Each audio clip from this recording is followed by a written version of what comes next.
Good afternoon বন্ধুরা, সবাই কেমন আছো? আশা করছি ভালো আছো। বলতে গেলে তোমরা হয়তো অনেকেই জানো যারা আমার আগের ভিডিও দেখেছো। আমি মামার বাড়ি গিয়েছিলাম বোনের জন্মদিন উপলক্ষে। তো বাড়ি এসে আর সেরকম ভ্লগ ভিডিও শেয়ার করা হয়নি, কারণ কিছুদিন ধরেই শরীরটা খুব খারাপ লাগছে। কি জানি, হয়তো ওয়েদারের জন্য। শনিবার সকাল থেকে কোনো রকমের ভিডিও পোস্ট করতে পারিনি, তো ভাবলাম যে বিকেলবেলায় কিছু একটা শেয়ার করি তোমাদের সাথে। তো দেখো, চলে এসেছে জল ভরতে, আর এটা তো আমাকে রোজ ভরতেই হয়। তোমরা তো অনেকেই জানো যে সংসারের কাজ আমাকে মোটামুটি অনেকই করতে হয়।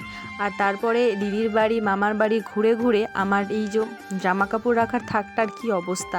তো দেখো, সুন্দর করে গুছিয়ে নিয়েছি। আর এরকম ঘাটা থাকলে আমার একদম পছন্দ না, তার জন্য সুন্দর করে গুছিয়ে নিয়েছি।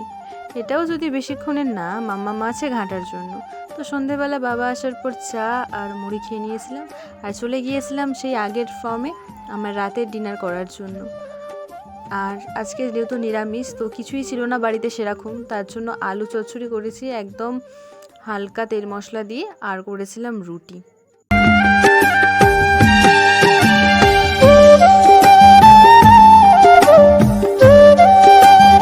ভিডিওটা যদি ভালো লাগে তাহলে অবশ্যই একটা লাইক করে দিও। ততক্ষণে আমি ডিনার করে নিই, আর সবাইকে শুভরাত্রি।